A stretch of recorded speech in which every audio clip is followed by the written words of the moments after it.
जय हिंद। जो भी स्टूडेंट बीए बीएससी बीकॉम कर रहे थे उनका इस बार थर्ड ईयर था, तो थर्ड ईयर की एग्जाम दिए थे, उनका बैक या फिर किसी पेपर में इम्प्रूवमेंट देना था, उसका फॉर्म आ चुका है।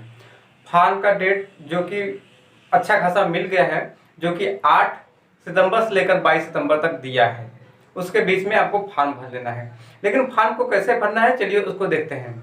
अगर उससे पहले आप हमारे चैनल पर नए हैं तो चैनल को सब्सक्राइब करके वीडियो को लाइक करें। महात्मा गांधी तथा उससे अपडेटेड 5 जिले में जितने भी कॉलेज है और उस कॉलेज जो भी स्टूडेंट बीए बीएससी बीकॉम कर रहा था, उसका इस बार थर्ड ईयर था, यानी फाइनल ईयर था, तो वो अपना एग्जाम दे लिया था, रिजल्ट भी देख लिया, तो उनको किसी पेपर में बैक देना है या फिर इम्प्रूवमेंट देना है।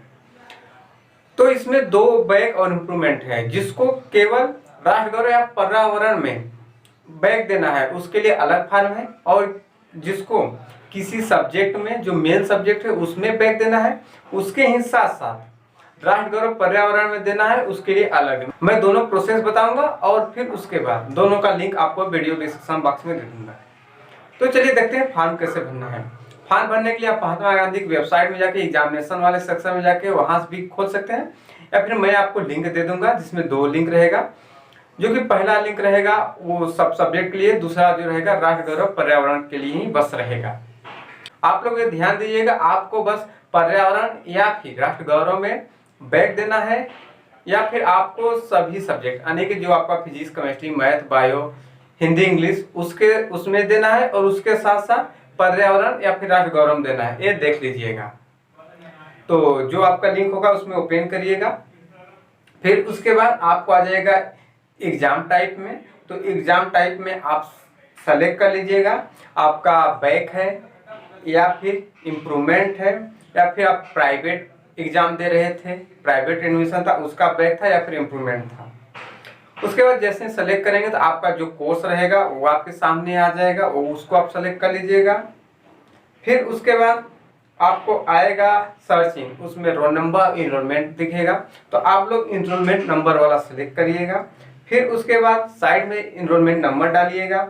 फिर उसके बाद फादर्स नेम या फिर मदर्स नेम डालना होगा, किसी एक का फुल नेम डालिएगा। फिर उसके बाद आपको ईयर सेलेक्ट करना होगा, यानी आप फाइनल ईयर में कब एडमिशन लिए थे, और जैसे ही टिक करके सेलेक्ट करेंगे फिर उसके बाद आपको कैप्चा डालना आएगा।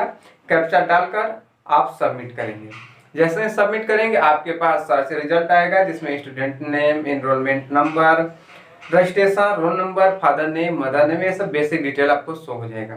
फिर उसके बाद नीचे एक कंसल्ट होता है जिसको टिक करना होता है, उसमें लिखा था मैंने उल्लेखित निर्देशों पढ़ एवं समझ लिया हूँ और इसको आगे करने के लिए मैं एग्री हूँ।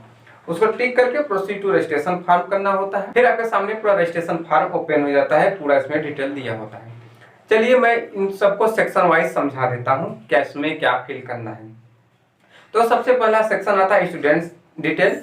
उसमें आपको registration number enrolment number roll number student name father name mother name, इतना आपको नहीं भरना है। आपको इसमें भरना है क्या, आप वो देखिए ध्यान से। आपको इसमें डेट ऑफ बर्थ डालना होगा। अगर ये गलती करेंगे ना, जिस दिन फॉर्म करेंगे तो मान लिया जाएगा आप उसी दिन पैदा हुए से, तो आप ये गलती मत करिएगा। इसमें डेट ऑफ बर्थ आप सेलेक्ट कर लीजिएगा उस पर क्लिक करके। ये महात्मा गांधी बाई डिफॉल्ट देता है, करने मतलब कि जिस दिन फॉर्म भरेंगे उसी दिन को सेलेक्ट होता है, उसको सेलेक्ट करेंगे। फिर अपना आप जेंडर सेलेक्ट करेंगे, फिर कैटेगरी सब कैटेगरी, फिर उसके बाद स्टेट सेलेक्ट करेंगे, फिर रिलीजन सेलेक्ट करेंगे। इतना हो गया स्टूडेंट डिटेल में। फिर उसके बाद आ जाता है करेंट एड्रेस और परमानेंट एड्रेस।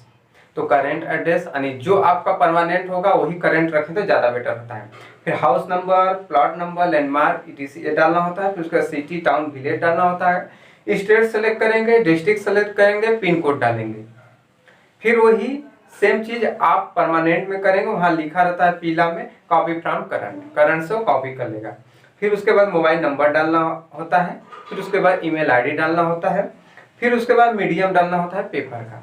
अगर आप BSc वाले होंगे तो आपको इंग्लिश मीडियम सेलेक्ट करना होगा, BA वाले होंगे तो हिंदी, यानी जो आप एग्जाम दिए तो उसमें आपको मालूम होगा आपको कौन सा मीडियम सेलेक्ट करना था। फिर उसके बाद आधार नंबर डालना होता है। फिर उसके बाद आ जाता है सब्जेक्ट पेपर। तो यहाँ आपको शो होगा सब्जेक्ट, तो उसमें आपको जो भी सब्जेक्ट होगा वो आप सेलेक्ट कर लेंगे। फिर उसमें आपको जिस पेपर में देना होगा बैक या फिर इम्प्रूवमेंट उसको सेलेक्ट कर लेंगे। एक बात ध्यान रखिएगा, एक सब्जेक्ट के एक ही पेपर में इस बार हो रहा है, तो आप लोग इसको अच्छे देख लीजिएगा।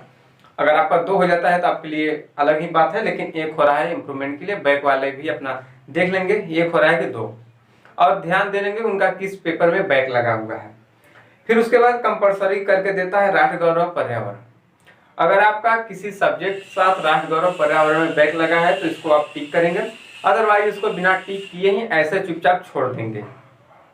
फिर आगे का प्रोसेस आ जाता है मार्क ऑब्टेन और मैक्सिमम मार्क।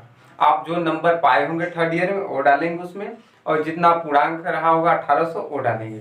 अगर आप लोग ये नहीं डालना चाहते हैं तो इसमें ऑलरेडी एक दो नंबर पड़ा रहता है, तो उसको आप ऐसे भी छोड़ देंगे, उससे कोई दिक्कत नहीं है, कोई मतलब नहीं है। फिर उसके बाद आ जाता है फोटो सिग्नेचर भी अपलोड करने की। इस बार फोटो सिग्नेचर ये लोग अपलोड करवाए हैं, जो कि पिछली बार में ऐसा कुछ नहीं था। तो आपका जो फोटो है और सिग्नेचर है दोनों 20 KB से नीचे होना चाहिए। साइज कैसे कम करना है यूट्यूब पे बहुत सारे वीडियो मिल जाएंगे, उससे देख सकते हैं। तो मैं आपको एक वेबसाइट का लिंक भी दे दूंगा, वहां से आप उसमें भी कर सकते हैं, आपको जो अच्छा लगेगा। फिर फोटो सिग्नेचर अपलोड करेंगे, फिर उसके बाद कैप्चा डालेंगे। कैप्चा डाल के आपको सेव फार्म अभी नहीं करना है, पूरा ऊपर से नीचे एक बार मिला लेना है सब कुछ सही से। अगर आप लोगों ने एक बार सेव फार्म कर लिया तो इसमें एडिट होने का कोई चांस नहीं मिलता है, तो आपको महात्मा गांधी में हेल्पलाइन नंबर में फोन करना पड़ जाएगा, हो सके तो और भी नौटंकी दुनियादारी झेलना पड़ जाएगा। इससे बचने के लिए आप 5 मिनट अपना देकर अच्छे से फार्म मिला लीजिए। फिर उसका जब फार्म मिला लेते हैं सेव फार्म कर दीजिए। फिर उसके बाद आपको आ जाएगा डाउनलोड करने के लिए, उसको आप प्रिंट कर लीजिए। फिर उसके बाद आप डॉक्यूमेंट उसमें लगाकर फिर उसके बाद आप अपने कॉलेज में जमा कर देंगे 25 सितंबर से पहले। और एक पेपर का चार्ज होता है 500 से लेकर 2000 के बीच। आपके कॉलेज वाले जितना चार्ज करेंगे वो आपको पैसा भी देना होता है। तो इतना पूरा प्रोसेस रहा, आप लोग फॉर्म भर लीजिए अच्छे से। कोई दिक्कत होता है तो कमेंट सेक्शन में कमेंट कर लीजिए, लेकिन सेव फार्म करने से पहले ये सब करना कमेंट वगैरह, ये नहीं कि सेव करके तब फिर उसके बाद चलें कमेंट करने, तो फिर नहीं होगा। तो मिलते हैं नए वीडियो नए टॉपिक के साथ, तब तक के लिए जय हिंद।